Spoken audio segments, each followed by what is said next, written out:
Hello, my name is Delvin Molden, creator and producer of the original OGs. In this special two-part series, you will not see our popular OG marquee stationed behind our guest. Why? Because as fascinating and unique and oddity as this story might be, it's also as tragic, hurtful, and painful to the family, friends, and community of the victim. Me, along with my producer partner, Mr. Rick, in no way want to use our platform to promote violence of any sort. But we also are committed to bring to you real stories, origin stories, from the men and women who actually live those lives. Today's story is no different. This story is very unique in a sense. We ask that you be patient and understanding. So please, like always, remember to like, subscribe, and share. I present to you the Puppet Master. So hear what I say, for it is the truth you see. There can only be one, the original. OG, two letters that define respect. Welcome to the original OGs. I created the original OGs to document the forgotten parts of American history. I want to recognize and give a voice to the men and women that have climbed to the top of their game. Believe me, the men and women that sit in front of this marquee have been authenticated as original OGs. My name is Mr. Rick. Welcome to my world, a world of the originals, the unique. Welcome to the original OGs.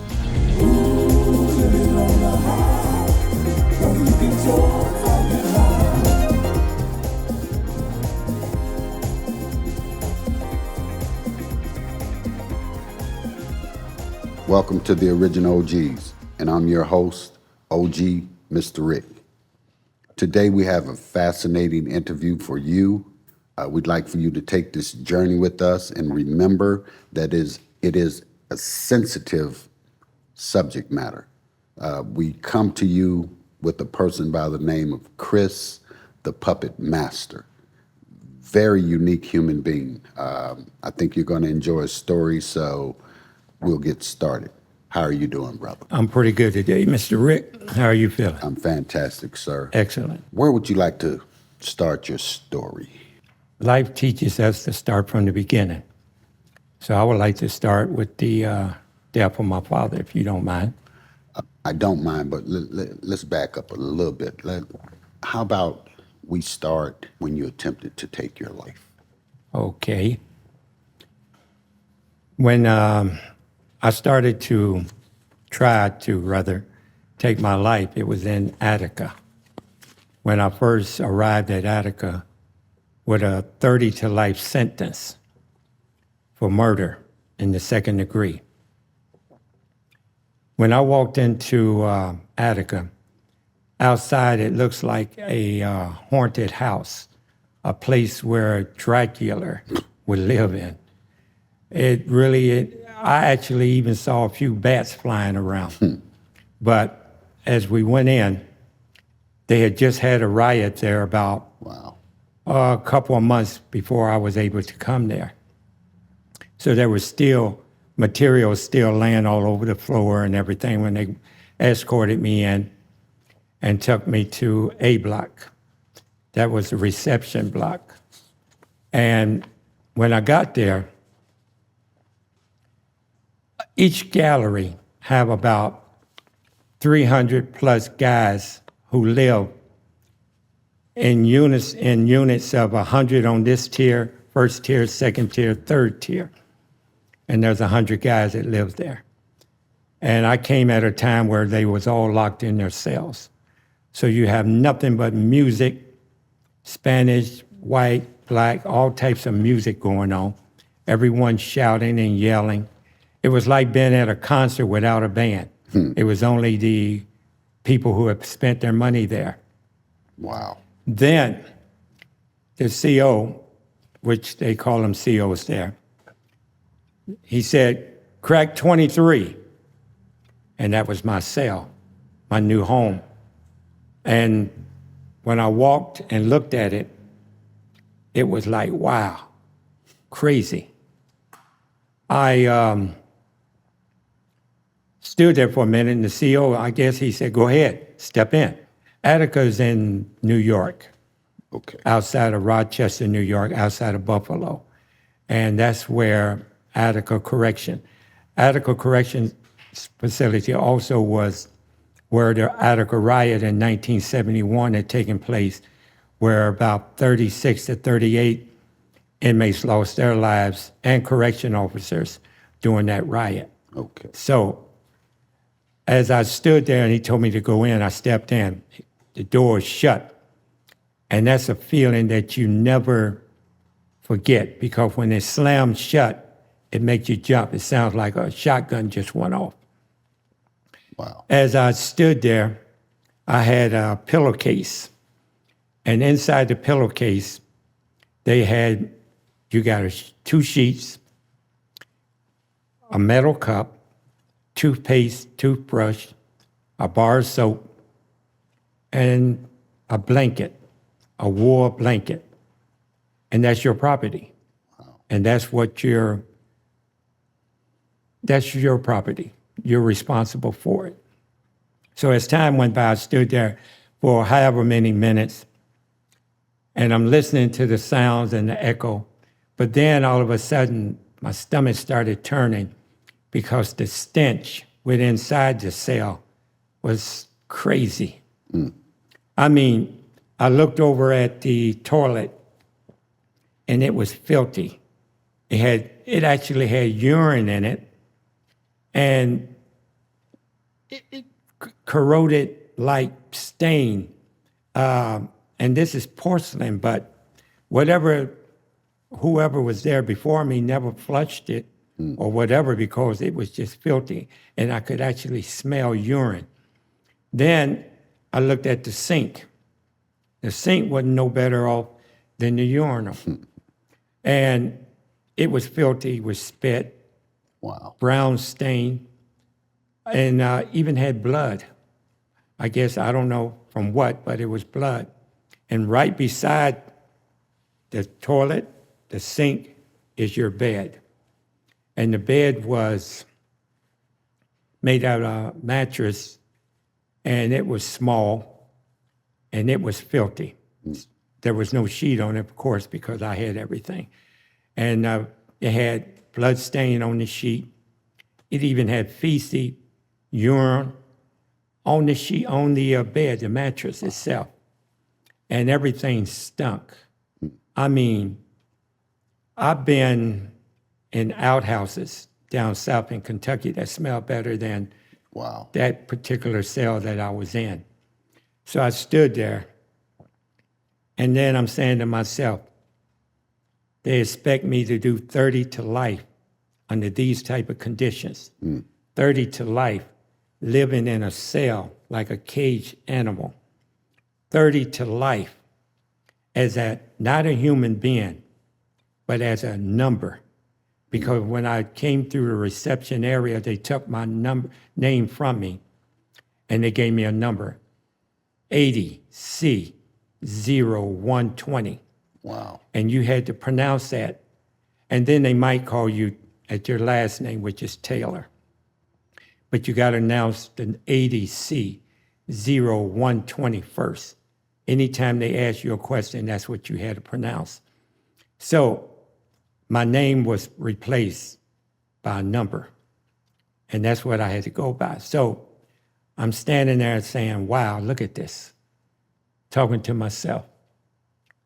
Wow. So I said, I can't do it. I can't do it. Wow. There's no way in the world I'm going to do it. So now I took the time. I'm looking around. I'm looking at the bars up over the door.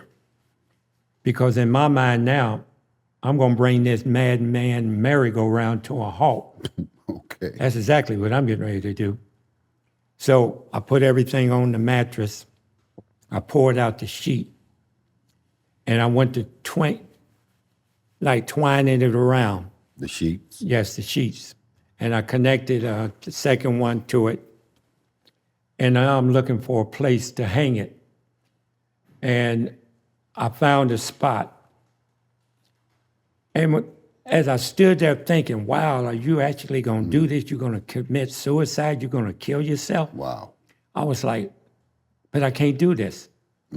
Talking to myself in a third sense. And so finally I got up on the mattress. I had to tie the sheet. And I tied the sheet in the corner because I didn't want it to be exactly over the bed. I wanted so when I stepped off, I would land, I'd be hanging on the side of the bed because I didn't want to cower out and put my feet back on the bed and save myself. No, I didn't want no saving. So when I wrapped it up there and tied it, then I made a noose and I put that around my neck, sort of like this necktie. And I tied it, I tightened it up real tight, I tested it, and all of a sudden then, as I was up high, and I was thinking all I'm going to do is just step off and just start dingling in the air with my feet and everything, just dingling. But as I stood there, looking around, actually, I was saying goodbye to my family, my kids, my mom. I was saying goodbye to them. I even said goodbye to my dog, Gypsy. And as I was standing there, a guy came by. He was the feed-up man and also a porter. Their job is to bring you food or to clean up after you. So he walked by and looked at me. He looked up. And I remember this clear as a day because I replay this in my mind every time I feel like giving up, every time I feel like letting go, and every time I want to go in the wrong direction. I replay what he said. He looked up at me and he said, you're not having a good day, are you? I just looked at him. He said, well, anyway, I brought your food to you. I'm going to put it over here on the gate. It's only bologna and cheese. He said, also, you got a milk. The milk might be a little warm because we was waiting on you to come in. He said, if I was you, I wouldn't eat the sandwich all at once. I would just eat a little bit at a time because you're not going to get anything else to eat until later on tomorrow morning. So I'm looking at him, looking down, and I'm saying to myself, why don't you just leave? So he looked at me. He's looking up. I'm looking down. Then I recognized him from someone from the county jail. And he said, listen, man, the man that I knew inside the county jail, he was stronger than this. Strong. I said, but I can't do it. He said, you can do it. He said, prison is not a place you come to kill yourself. It's a place you come to better yourself. It's a place you come to make amends for the wrong that you did. Now, there's some amends that you can't make up for, such as a life. And I do know that you took a life. But yet, you can change your life. He said, you're stronger than this. You can make it. I said, I can't make it. And I said, why don't you just go ahead and leave? He said, no, I'm not going to leave, but what I will do, I'm going to leave you an extra sandwich. So I'm going to give you 2 sandwiches and put them on the gate. He said, now I'm hoping that you take my words to heed and you'll step down without the noose around your neck and give it a chance. He said, listen, all the noise, it's like this every time they come in. It'll tone down. The smell, everything that's stint that's going on, you can clean it. The cell, you can clean the cell. I said, but there's blood stain, there's urine, there's even shit on the mattress and over here on the floor. He said, yeah, the guy that lived here before you, he lived that way. So, but I can bring you cleaning material. I can bring you stuff to clean it up. It doesn't have to stay this way. It doesn't have to stay this way. So I said, all right, could you just leave me in peace so that I could think it over? He said, sure. He said, all right. And he left. So I stood there for a minute. I'm looking around. And I knew he was right. I wanted to step down, but a part of me kept saying, no, step off. Don't step down, step off. I wanted to save myself, but I didn't know how. I wanted to do what I've heard guys say they've done when they was incarcerated, to educate themselves and build themselves up. But I was scared. I didn't know what to do. And even though I didn't know what to do, I knew stepping off that bed, there would be no do-over. There would be no rewind the tape. I knew it would be all over. So I thought about my mom. And actually, I thought about my dog, Gypsy. I said, wow, they're going to miss me. And then my mom's going to cry, and she done did enough crying over the crime that I committed. So I slowly took the noose around my neck off. I sat down on the bed, as filthy as it was, and I held my hand in my head like this. And I cried. I cried and I cried and I cried until snot, and that's one of them good cries, when snot come out, and that's how well I was crying. And that was when I was going to commit suicide. Let me ask you. My mind tells me that while you were standing up there, that your mind was running through your life, your previous life. So that's a good place to go back in time, and you can tell me what it was like in your younger years. Well, I have to start at the age of 5. My father, like most kids' father, is their hero. There's someone that they look up to. And I'm talking about a father who's a father to his children. I have to make that distinction. They may not be that good to your mother or their wives or their girlfriends, but to their children, he was very good to me. And he would take me everywhere he would go. And my father, whatever he said meant the world to me. My father couldn't lie, couldn't do no wrong in my eyesight, because he was bigger than a giant. And as I had said, he was my hero. So my father used to take me to this jib joint. Down south, they have jib joints. What is a jib joint? Well, jib joint is a hole-in-the-wall place that really was an abandoned building. They put electricity in there and some lights and a jukebox, and that's where they sell liquor, illegal liquor, and that's where people come to hang out. Okay. And my father would go there, and he would take me. And my father was a womanizer. Now, I've heard other men say, oh, player, and I associated that with him being a player. But he was really a womanizer. He was such a womanizer where he would bring women to our house and make my mom sleep with me. And my mom used to lay there holding me tight in her arms, crying, knowing that my dad is in their bedroom with another woman. And my mom was young. At that time, she had me when she was 16. And now I'm 5 years old, so she's 21, but still a little young, frail woman. So she used to say, I'm going to kill him. I'm going to kill him. And in my mind, I'm thinking, I'm going to tell Daddy. I'm going to tell Daddy. So I couldn't wait till morning comes so I can get up and run to the bedroom after the young lady he was with leave and tell him what Mom said. Mama said that she was going to kill you. And he said, listen, son, Women say anything when they're mad. Women say anything under distress. He said, so you can't pay attention to what they say because they're not thinking correctly.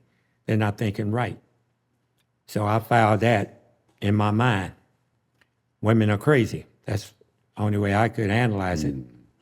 So anyway, my father, 2 or 3 nights later, he takes me and go to the gyp joint. So they're playing the music. Now, another thing he had taught me, he said, women are most happy when they're barefooted and pregnant. He said, women, never let a woman hit you. If she hit you, you hit her back to deter her from hitting you again.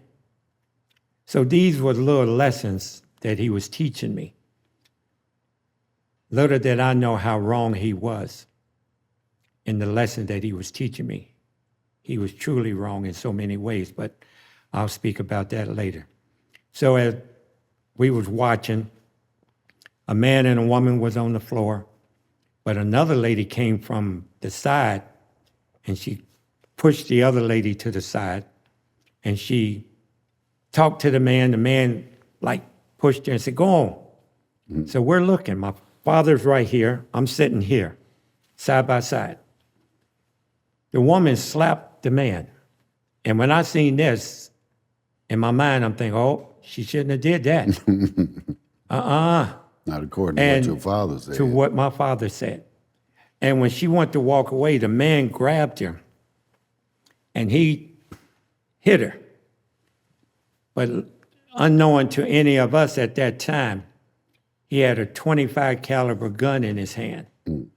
And when he hit her, the gun went off and the bullet hit my father Oh, wow. right between the eyes. Wow. So your father passed from that? My father fell to the floor from that. And I watched him.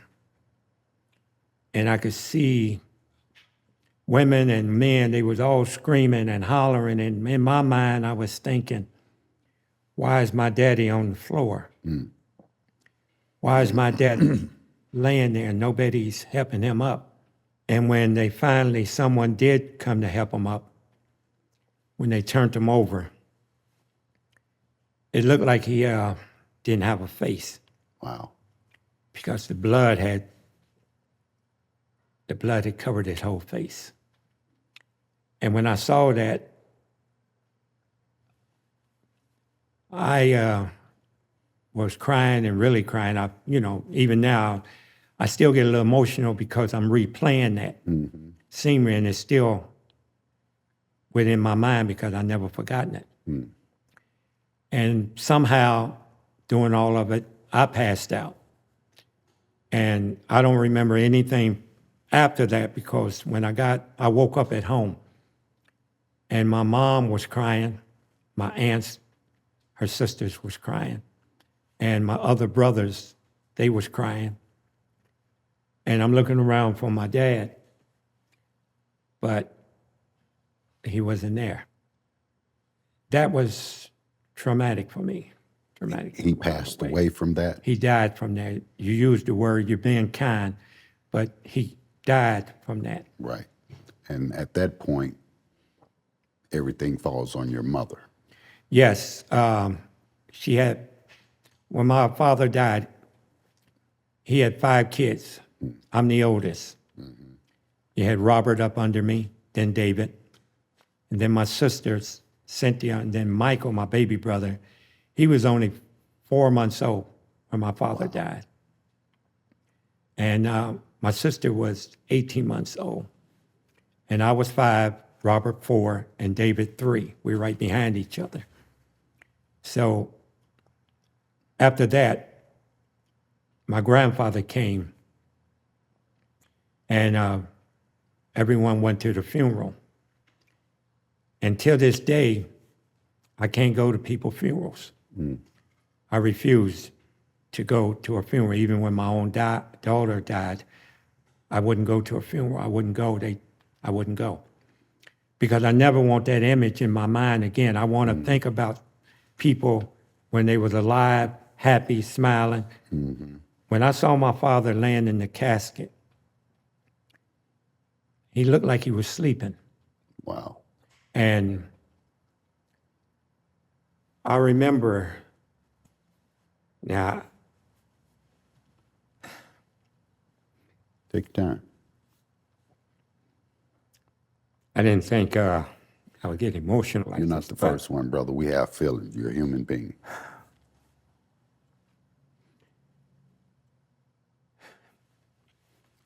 I shook him, and I was saying, Daddy, wake up, wake up. And my mom came up and grabbed me, and I fought her off because she was taking me from my father. And all he had to do was wake up and get up. That's what I was thinking. And my grandfather took me. I went from her to my grandfather. And, that's Was what your happened. grandfather, was that your mother's father? Or your That was my father's father. father's father? Yeah. Okay, so he's in the same situation. He just lost a son. You just Yes, lost a father. his only son. So, Oh, wow. but he took me. He said, told my mom, he's going with me. And my mom said, no, I'm not. He said, he's going with me. He was a very aggressive man. So I went there with him without my siblings. And in a way, at the beginning, I wanted to go because I needed a father image. I needed a father. And he talked to me on the way because we had to drive to another part of Kentucky. I live in Elizabethtown. He lived in Columbia, Kentucky. And he said, I'm going to be your new father. And I said, well, you grandpa. I always call him grandpa. And he said, no, don't call me grandpa, just call me Robert. And I slipped sometime. He said, I told you, boy, don't call me grandpa, call me Robert. He was very aggressive, as I had said, and he was a womanizer as well. And I lived there almost a year. I turned 6. And then I started first grade. And now, Kentucky, at that time, was a racist state. You had At that time? well, it is now, but I'll share. I've seen the change since I've been out. But at that time, it was very racist. The Ku Klux Klans was ride up and down shooting their guns and ride up, and we lived where the black people lived in the black bottom. Everything was named Coloredville or Nville. I don't like saying the N word. And that's where we all lived. It was only about 400 of us. And the whites, they lived all over. Now, my grandfather, he was fortunate enough, he owned his own business, slaughterhouse. They call it Taylor Slaughterhouse. Was he a white man? He was black. Black, okay. And he also owned a store. But I didn't know until later on that the business and the store was really for the blacks within that community to shop at and to spend their money there, because whites didn't want them going downtown to buy different items. So as time went by, my grandfather started giving me what he called lesson beatings. Now at this time, I'm 8. And by that time, my brothers, sisters, he had came and he went and got them and took them from my mother. We weren't allowed to see our mother for 8 years. Wow. 8 years. She couldn't visit us. We could talk to her on the phone, but she couldn't visit. She had no dealings with us. You say he had taken all the children? Yeah, he brought, I came home from school and all my brothers, my 3 brothers and my sister was there. And it was great seeing them and everything, because when I was there, it was like to desensitize me, to make me dependent only on him so that he could teach me to be the way that he wanted me to be, which he did. And the lesson beatings wasn't because I did anything wrong. He would take me in the woodshed or the smokehouse, and I would get butt naked. And he would use a strap, and he would beat me and beat me. Then he would take salt that they used to cure the ham or whatever, even sausage or whatever. Then he would say, "Come here, boy, come here." And he rubbed my body with that salt. And that hurt worse than the beatings because it burned. Oh, it burned. And I would cry more, but as time went by, he taught me not to cry, how to take it. And as strange as some of you may think, well, why would he do that? Why? Well, he was doing it because now I was in charge of my brothers. I'm the oldest. Right. I'm in charge of my brothers as he's in charge of his brothers. And the leader of my family would be me. So anything that took place, I'm responsible for it.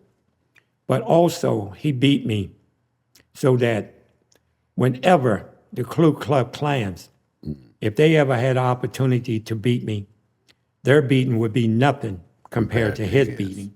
And my skin and everything would be hardened so that I can withstand their beating and it wouldn't kill me. Now, I didn't understand this at first. I just knew I was getting a beating for no reason. So I thought my grandfather hated me because why else would you beat someone? That's not love. My father loved me. My grandfather showed his love differently. So that's how that all went about. And those are my memories, learning how to accept beatings, learning how to take orders, and learning how to be in charge of my siblings. Okay, so your grandfather's taking you through this experience here. All the time this is going on, you say you're how old? At that time, when he was taking me through it, my father died, and when I was 5, at 6, I went to school. At 7, that's when my brothers and sisters and everyone joined me. Okay, so Between 7 and 8. you're in school at this time. Yes. So where was your mind at while you're going through school and all of this is happening at home? Where are you at in your mind? Well, once again, I have to go back through history. Living in a state such as Kentucky, which I love it, till today I love it, but blacks was treated just a little bit better than a slave. And when you're in school, you had to sit in the back of the school classroom. You couldn't walk in front of a white person. You couldn't talk back to a white person, man or a woman, even a child. And the children, they understood this, so they taunt you, and you better not say nothing to me. I'll tell my daddy, so I had to learn how to live under those conditions. And education-wise, I was illiterate. I was truly illiterate in more ways than one. And the only books that they tried to teach me to read was Green Eggs and Ham, Dr. Seuss books, Jane, Dick, and Sally, Puff. Those are books that they tried to teach me to read. But then they will also make it clear, blacks are not known to be educated. They're known for their manual labor. So you grow up to be a big, strong buck, because they call you buck, and all these different words, colorful words they were. And so in my mind, I didn't think that I needed education. Even though a part of me really wanted education, wanted to learn, because I had what they call an inquisitive mind. And when we talk about Curtis and stuff later on, that was the reason why, because I had what psychiatrists had later on called it split personality, schizophrenia, multi-personalities. These were things that was going on with inside my mind, inside my head, and I was not aware of it because I'm too young to even understand what sex is all about, let alone what multi-personality was all about. I get it. So as time went by, my grandfather, he would beat me, like I said, lesson beatings. Boy, were they lesson beatings. Then teaching me not to cry, because he would say if you cry, the Ku Klux Klan, KKK, or anyone who is beating you, they get off on a person crying. That's how they get their jollies. So I had to learn how to stand there and take it. He's trying to protect you. But it was a sick way of protecting a person, but it was protection nevertheless. Because by not being able to show emotion, by not being able to express myself, I became cold, callous, and insensitive to a lot of things that was going on around me. And I didn't like it. I did not like it, but it was my life. I get it. No, Now- quick question. Go ahead. You can hold that thought. What year is this? Okay, I was born in 1958. So we're talking about in the 60s, the early part of the 60s. All right. Matter of fact, excuse me, I remember when Martin Luther King got killed. And I remember all the white people, that N-word, it's good for them, that N-word, this, and And I remember my grandfather being sad, my grandmother, who was white. And that's a whole different story, but Your who was white? my grandmother. Okay. And so I remember seeing people on TV, and I remember the march that they had, where they marched. I remember the cops spraying them with water and sicking their dogs on them and stuff. And in my mind, I was thinking, oh, they're getting treated like us. Wow. So as far as I was concerned, everywhere in the United States, in this world, Right. that's the way black people was treated. Exactly. And I never saw a Spanish person, Mexican, Jamaican, excuse me, or any of those. It was only black and white. Black and white. The only color difference is light skin and dark skin. I get it. So that's the way I grew up. I didn't know there was really any other nationalities because none of them went to our school. This show has the intent to define what a real OG is, what an original OG is. My partner and I have developed a method to ensure that if someone should sit in front of this OG logo, that they have been authenticated and found to be true in their history as far as what an OG is. So I'm gonna take you to the next phase of this, but before I do that, I wanna interject something that might intrigue you. Go ahead. I too was born in 1958. As a child, I lived in Harrodsburg, Kentucky. Wow. Yeah, I thought that would blow you away. So as you're talking to me, I'm reliving some of this Yeah. because I can identify because I've been there. So I want to familiarize myself with you All right. so that you could see that we've had a certain journey together and you can know that I understand. This is not my interview, so I'm not going to go in detail with that, but I know what you're saying. You know what I went through? Been there. I know what you done went that. through. Been there. And you done was that. where? Harrodsburg. Harrisburg. It's down in the south of Kentucky. Oh, I know where that part is. Yeah. And, not to get off the subject though, but when they did bring y'all basketball team and sporting team, we used to whoop y'all butt all the time. I can Oh, tell yeah. you some stories about Oh, that, yeah. but we're going to keep moving, man. That was All right then. racist shit right Yeah, there. that too. But, okay. So we get to that point in your life. I wanted to put that in there because I wanted to ask, at this point, had you experienced any racist episodes in your life, lynchings or anything of that nature?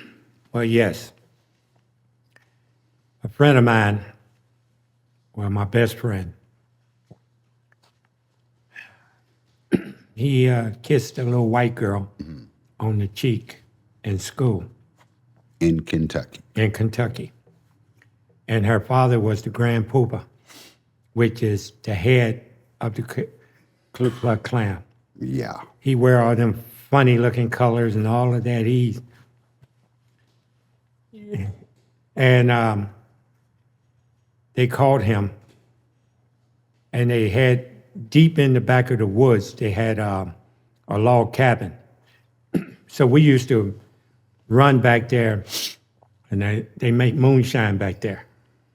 And they had this like a witch's kettle, like this, big witch's kettle you see on TV. Making where witch's brew. Yeah, the witch's brew. So they make their corn liquor and moonshine, white lightning, and everything else that they call back there, and they have women back there. And the women that they had back there was black women. And they be naked, Wow. and we got to see them. And some of them be crying and stuff. I never forget those images. So anyway, now my buddy, my friend, I won't call his name, but they were boyfriend, girlfriend. Who was they? The little white girl and my buddy. Okay. So he kissed her. So they snatched him up. How did they find out that he kissed her? She told. Oh. And the teacher also told. The teacher saw it. I'm not going to call her name, even though she's probably been dead for years, but I don't want to give out people's names. Their actions speak way louder than their names. I get it. So she told. And I guess she felt that she was obligated to do it. And so when the father asked the daughter, and I understand that he beat her too for allowing this to happen. So they snatched him up and they took him way back in the woods and they beat him and beat him. And then they had what they call tobacco sticks, which is a long stick. I know. Tobacco. Yeah, I know, you know what tobacco is. stick. Yeah, I hung tobacco. Because we grew tobacco too on the farm. So they beat him, then they tied him, his feet and his arms like this, and put the tobacco stick through and up through here, and they put him inside hot oil in the witch's brew and in that kettle Wow. with hot oil. And I heard other people talk about it, that he screamed and screamed, that his body bubbled up. They didn't put his head in it, Yeah, they dipped him in there, the whole body. the whole body, and didn't bring it up.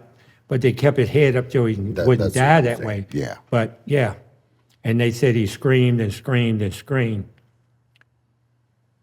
Then they took him and put him on some Verlac bags. They put grain in there and stuff.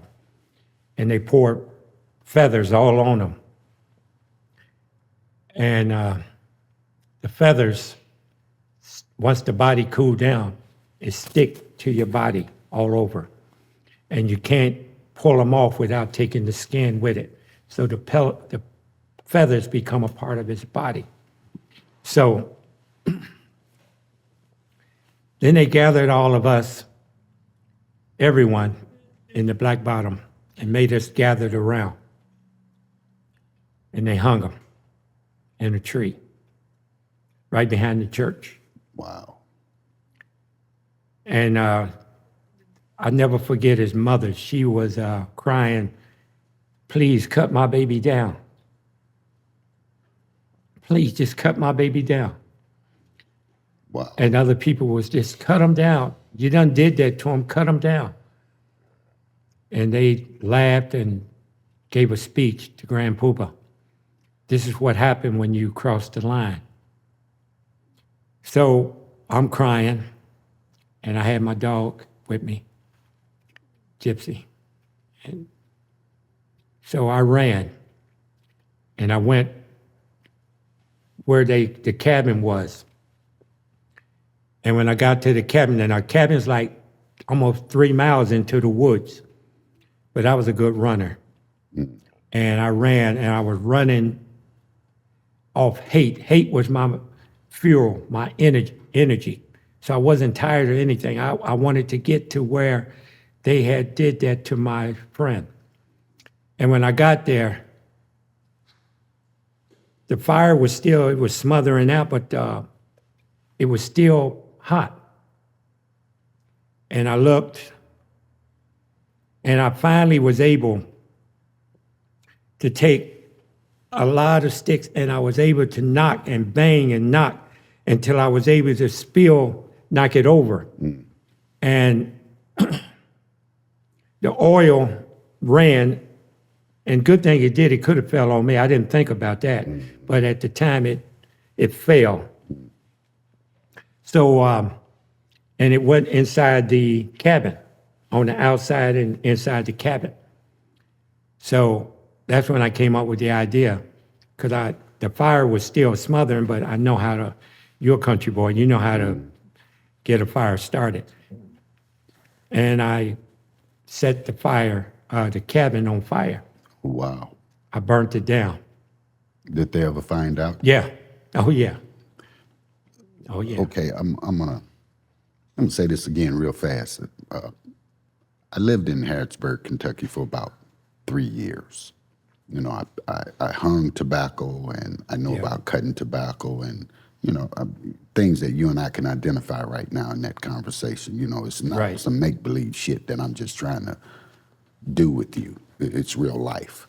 But after doing all of that, seeing that experience, I don't want to get off track. I hated that place so bad. At 13 years old, I hitchhiked from Harrodsburg, Kentucky, all the way back to Chicago. My mother thought I'd lost my mind. Yeah. I hated that place that bad. I did too. Yeah.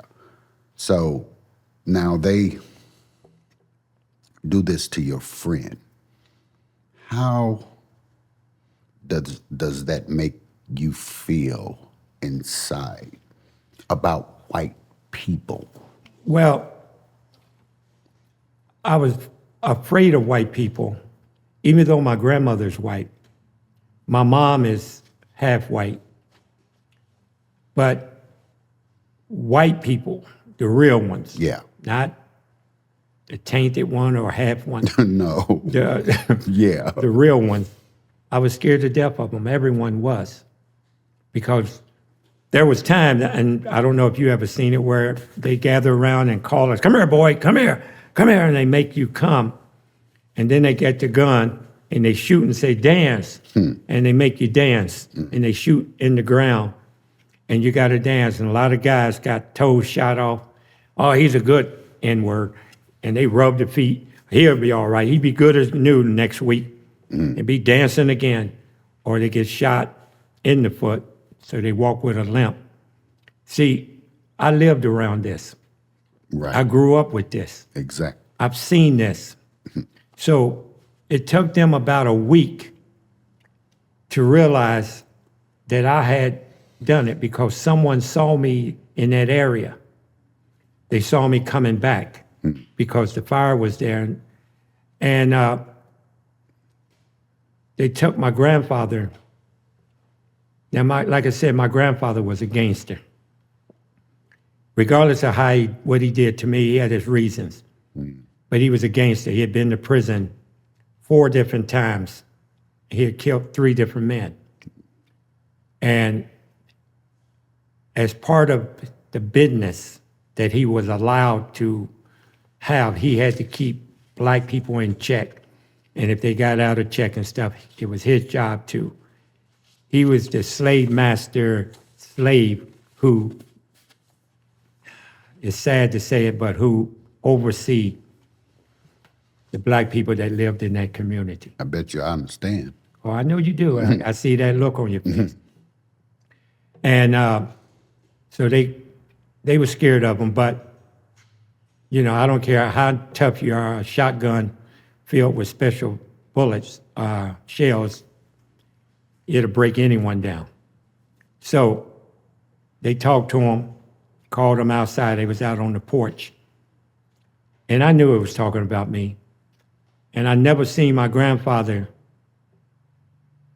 emotionally sad. So he called me in the house. Come here, Bug. Call me. It's Junebug, but call me Bug.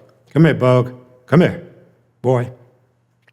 Did you set their cabin on fire? I said, yes, sir. Why did you do it? Because they killed my friend. Why did you do it? Because they killed my friend. No. You doing that could not have saved your friend. You doing that could not have helped your friend.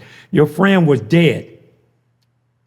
So now they want to do something to you. So I'm going to have to pay them and do things for them so that they don't do nothing to you.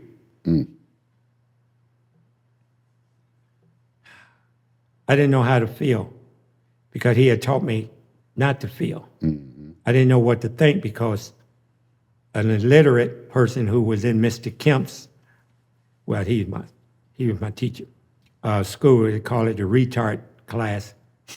So being a retard was expected of me. So I expected to act like a retard. So it was sad. He had to pay off a debt. He had to pay. And the crazy thing was, he always taught me during the beatings, protect your family, protect your family. Always protect your family. Well, my best friend was my family. Right. So I had to protect him in some kind of way. I couldn't do nothing to them, but I could do something. And I didn't really go there to burn it down. That came as a second thought later on. Right. But anyway, to show you how things, you don't want to teach everyone to do something. I had turned 12 later on. And my grandfather, he had stopped the lesson beatings because I guess the look, I used to stand there and take it when I was 11. So at 12, I never got no lesson beatings. I look at him with hate in my eyes, like, I'm going to kill you. And I guess he recognized it because he probably looked at his own father the same way. So he took it out on my brothers. He never beat my sister. So we all got a D. I got a D. The rest of my brothers got an F in conduct in school, which I got F. I was proud of my D. At least it wasn't an F. Right. Yeah. So, and at that time we had the Michael Jackson afro. That's when, I'm quite sure you had one too, yeah. The big Michael Jackson afro.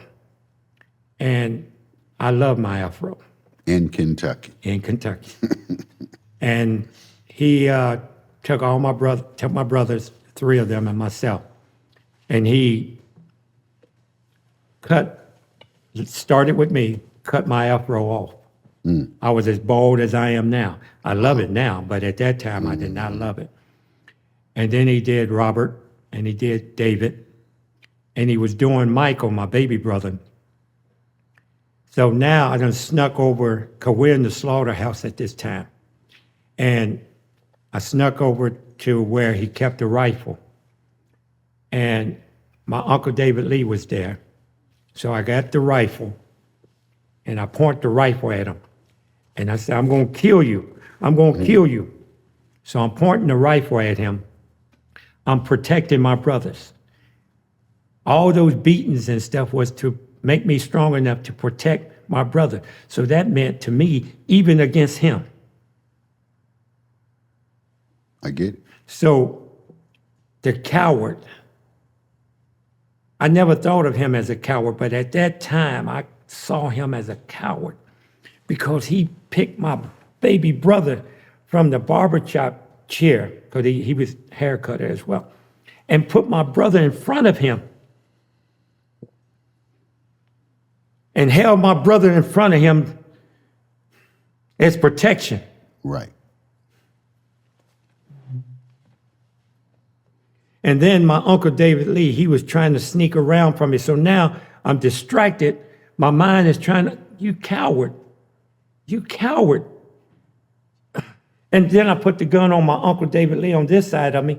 And when I did that, he threw my brother. He didn't set my brother down. He threw my brother and then turned around to go to the door, but I fired a quick shot and it caught him in the shoulder and spun him around, and then he ran out the door. So I ran after him. But when I got outside, I didn't know where he was at. And now I'm scared to death because I know he's gonna kill me. He couldn't take it like a man. So he's gonna save his life by putting my brother's life. And he knew me and my brother, even till today, we're like this. That's my heart. Even till this day. And if I sound like I'm a little angry, I am a little angry because. So, once realization hit me, I dropped the gun because my Uncle David Lee's coming out. He tried to grab me, and I ran. I ran into the woods. Now, the woods is a lot of woods in Kentucky. Well, you know. A lot of woods, a lot of mountains. Mm-hmm. And I ran, and I ran, and I ran. And this time I'm running on fear, not anger, fear. Yeah, two different things. Yes. So to cut it short, I lived in the woods 7 days, 6 nights, 7 days. And on that 7th day, finally, my brother, I let him find me. But only because my grandmother, God bless her, Miss Cleo, on the farm part, on the 3rd day, I had snuck and she fed me. She said, boy, don't let Robert kill. He gonna kill me? He gonna kill me? She said, no, I don't know. We never know with him. And she fed me and gave me not a handkerchief, but a towel with food in it, biscuit and some chicken. I went and I ate that.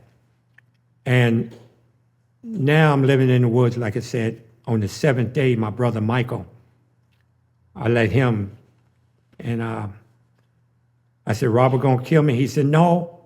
I said, you mean I didn't kill him? And my grandmother said the same thing. No, you got him in the shoulder. And my brother said, no, you didn't get him good, but you got him. You got him. He was like happy, like, you got him. I said, so what? He said, well, he wants you to come home. I ain't coming home. He said, he's not gonna hurt you, but you gotta leave your home. You gotta go and live with mama in New York. I said, he's sending me away? He said, yeah. You're going to New York, live with our mama. I said, Michael, listen, man, you're not lying to me, are you? You're not, because I know my grandfather and him, they was tight. I said, come on, man, you're not trying to trick me, are you? And I was squeezing him. He said, no, I wouldn't do that to you. So I went back. And when I got back, my grandfather, because they didn't know we was coming. And I walked in the house, my grandfather was sitting in his chair. He looked at me. and they had his arm in a sling like this. And he was looking at me. He didn't say a word. He got up. He said, called my grandmother. He said, Marilee, pack your stuff. Pack your stuff. And he walked out. He just walked. When he walked by me, I jumped because I'm thinking he gonna hit me or grab me. He walked past me and walked out.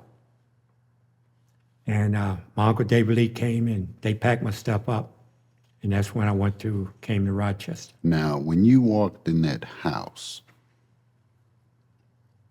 did you feel any hate coming from your grandfather? And did you have any hate in you when you walked in the house? I had fear in my heart. See, when you fear someone the way we feared our grandfather, he drove a red Jeep. If you see the Jeep, you think it's him. It scares you. If you saw a red Jeep. Yeah, you saw a red Right. Jeep. And you hide because that's how much fear. Not only I, everyone in that community feared him. So when I walked in that house, it was fear. It wasn't hate. I was scared. I love my brother, but still there's that little doubt that he may be trying to trick me. So, and from him, I didn't see no hate. I saw a sadness. And he just looked at me. And he got up and he left.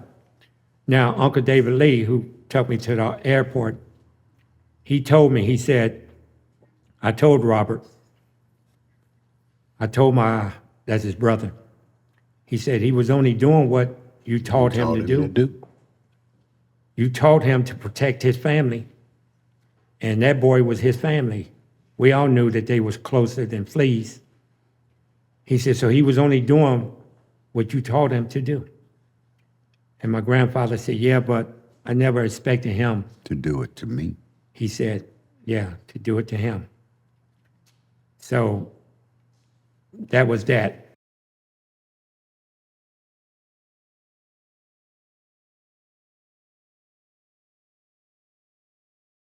How long did you stay in the Army?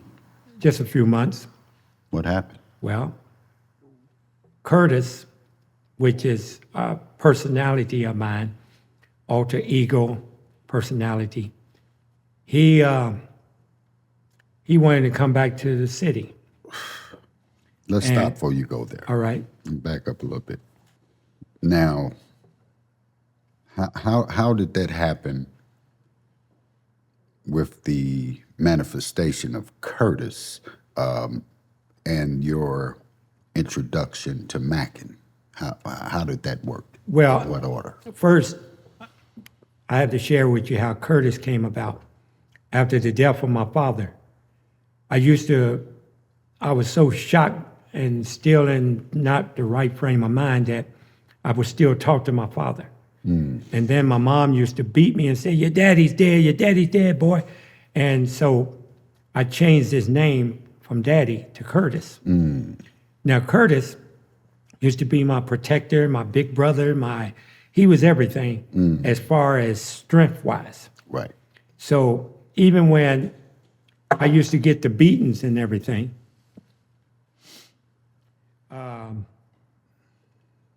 he took the beatings for me. Right. That's how tight of a bond we had amongst each other. So anyway, now, when I was back to the city now, I hate switching back and forth, It's but okay, you we got asked you. me, I try to answer. When I saw my first pimp, he had a red convertible Cadillac, and he had 5 white girls in the car with him. And two was up front driving, 3 was in the back, and he was sitting on the back of the hood of the car. And I told my friend Andre, I said, man, Ku Klux Klan gonna kill that. And I actually used the N-word. Right. He started laughing. He said, no, he's a pimp. I said, a what? he's a pimp. I said, a pimp? What's a pimp? And he explained to me what a pimp was. And I said, so you mean to tell me you can, what's that word again? He said, pimp. You can pimp white women? And he said, yeah. So I knew right then and there I was going to be a pimp. And I was going to pimp me some white women. Wow. Now, try to understand the reason that I had at that time. Growing up down south, remember I told you at those, at the cabin, the one I burnt down? They had black women there, Right. naked and dancing, and some was crying and everything. See, when I came to the city and I finally learned what a pimp was and prostitutes were, I started seeing things that I missed before because I had no knowledge of it. I get it. So I never chose a black woman to be a prostitute for me. I chose all the nice looking white women. And at that time, there weren't a whole lot of them. To choose from. Right. So I did it, and black women would say, well, I want to be with you, you know. I want to be with you. And I said, no, and I tried to explain to them that down south, I don't want to build my empire on the backs of black women. I want to do it on the back of white women. Now, like I said, this is how I feel, because I don't want to get no hate mail or no threats and nothing saying, well, you married a white woman and everything, but we'll get into that. That's how I felt then. Life have a funny way of, you imitate that which you learn. You ain't lying. And I learned how they mistreated black women, so I mistreated white women. I was wrong, terribly wrong. But anyway, that's how that came about. Next thing you know, I had 18 white women. I got to mention this because this is very important. Once I learned about pimp and what they was allowed to do, and even though I even learned that it was against the law to even be a pimp, but in the street world, you either pimp or you're a thief or you, and they didn't have a lot of drugs to sell because cocaine was considered the white Rich guy's man's high high, or the yeah. rich man high. And down, you know, Bumpy Johnson, all them people, they had dope. And that's hell up in Harlem and all of that. That's how all that came about. So black guys, especially the Jamaicans and stuff, they had weed, or they call them tree or marijuana. I want to be a pimp. But like I said, I had to find someone to teach me. So I started, there was one lady, I won't call her name, but she was a prostitute, but I didn't know she was a prostitute. And her man, I'm coming by her house having sex with her for free because I thought she was my girlfriend. Right. So I walked in one day and the guy was there, her pimp. He was sitting in the chair. He was fly, boy, he was all sharped out. And I came in and I could tell something was wrong by the way she was acting. So he had that funny accent. He come on in, Ma. So I came in. He said, have a seat. I had a seat. So while he talking, that's my bit over there, and you screwing my bit, and you making me lose money because she could be getting paid for that. So in my mind, I'm thinking, what do you mean screwing his, that's my girlfriend. Right. But that wasn't the case. So while we're talking, he's not watching me. He's so busy talking because he's bigger than me and everything. I reached my hand back there and I always carry my 007 knife. And it slipped it out, slid it right here under my leg. He don't even see it. So we're talking. Now he got a gun on me, a little 38.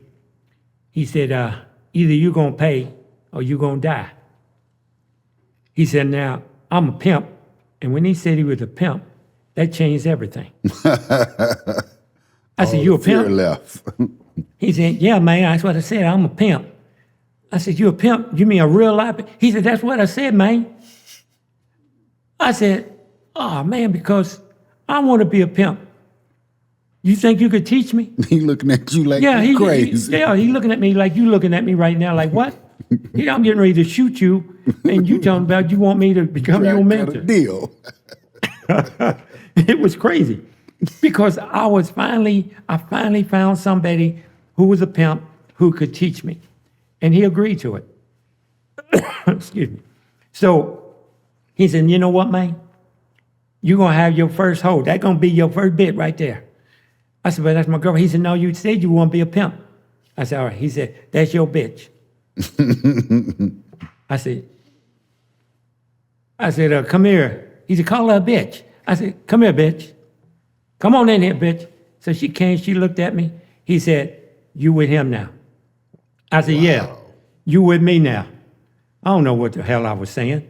I'm just repeating. Yeah. So next thing you know, I ended up with her and other women. And then everything changed. So now, in the process of all of that, you begin to develop what you recognize as a split personality. Yes.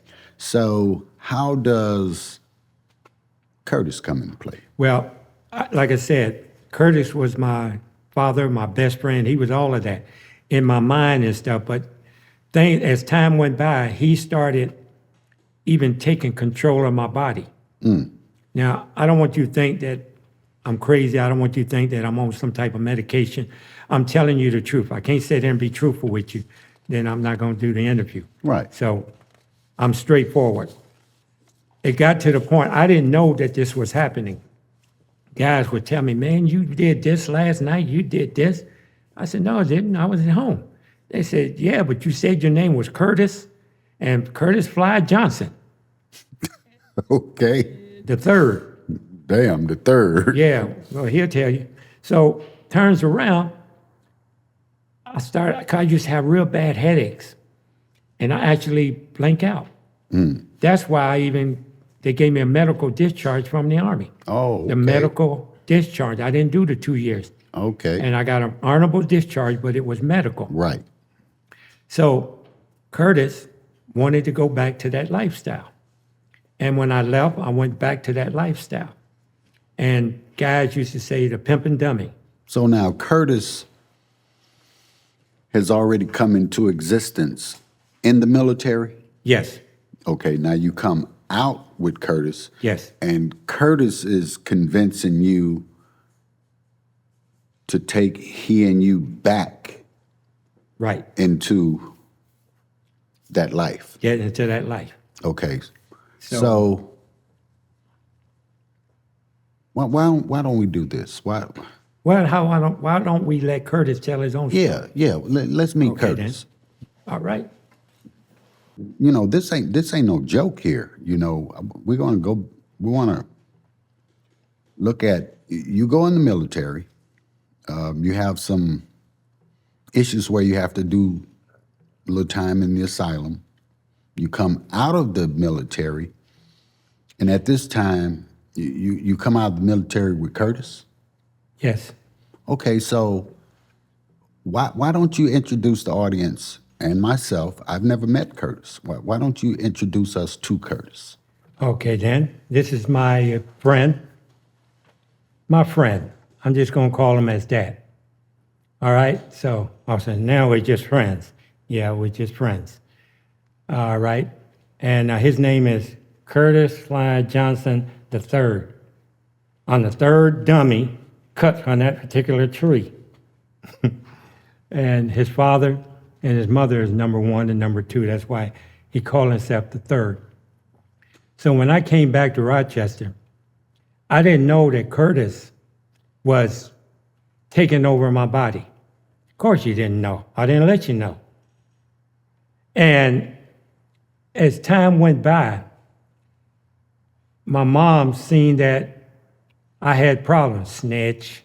She didn't snitch on you. She didn't snitch. So she ended up taking me to the Rochester State Hospital because that's where she worked at. And next thing you know, they did a lot of CAT scans and all of this other type of stuff. And The psychiatrist said, well, listen, what's happening with you, you having a split personality. He didn't call me by name. No, he didn't call you by name. He just said that I was having what they call split personality, and that you was trying, and I did try. I really did. I know you did. He tried to take over my body. And that was something that was difficult because I had to fight to keep him from taking over my body. Now, I didn't have this body for him. Let me make that clear. It was all within my mind. Okay. There was no body. So the psychiatrist told me, he said, well, the best way to work this out is that you have to go get him a body. And I'm glad you got me one. I'm glad I got you one too, buddy. And I never knew nothing about these stuff, how to work them or anything like that. I just knew that his thoughts, then I started hearing them real good. I mean, Once you got the body. once I got the body, because it was an outlet where before I used to hear it in my mind. It's dark up there too. It was dark up there. And so now I could actually talk to him and Wow. see him just like we're interacting now. But at that time, I was so good that I could talk without really moving my lips. I moved mine, yeah, because you're supposed to move yours. I wasn't supposed to move mine, and I didn't. You do now, you're fucking up. Yeah, well, that's the way it goes. Okay, so So let's talk to Curtis for a minute. First of all, what's his name? That's Mr. Rick. Is he a pimp? Well, he used to be. Then I'll talk to him. Oh, you only talk to pimps, Curtis. Oh, shit, I did love this shit. Okay. Okay, go ahead. So how did you first get involved with this whole situation here? After his daddy With got Chris. killed. Yeah, you call it an accident. I call it he was killed. Well, he was shot and he died. And that's when I was born. He was born then. And you walked around in his head for how long? Years. I took a lot of shit. And for years I saved him. Even in prison, I saved him. Yes, you did. They would have fucked him 5 different ways if it wasn't for me. Okay, we're not going to go there. So what was your first relationship with street life? Well, when I seen all them white girls, I just knew I had to have them. So, and I knew the way he felt. So, we had nothing but white girls, didn't we? I had 9, he had 9. And that's the truth. I control my 9s. They listened to him as he controlled his 9. 18, some of them were beautiful. Well, that fat one you had wasn't shit. Well, anyway, but some of them was beautiful and some of them, they was fat. But I did it for numbers at that time. So Should have lost weight. Go ahead. how did you control your 9? I threatened to kill him. You ask for the truth, it's the truth. With fear. See, a bitch don't understand nothing but fear. All right? You put a foot in the ass, and I can't put a foot in the ass because my foot don't work. But if I put in his mind to kill him, then he'll do it. And that's what I was doing. How did you express that you were going to kill him? Or I'll tell him, bitch, come over here. I'll kill you. Or I'll get my man to kill you and fuck you up. You thought they took you serious? You damn right they did. Or did you think that you would have them killed? I take the 5th. Oh, okay. So, You still on parole, right? Yeah. All right, I take the 5th. right. So while you're having this journey, you encounter a situation where a young lady loses her life. Yes, we did. How were you a part of that situation? I had nothing to do with that. That was his girl. That was all on him. There was none. What didn't have to do with your 9. No. No, no, no, no, no. So You're not going to send me to prison. You, no. the documents say that you end up going to prison for it as well.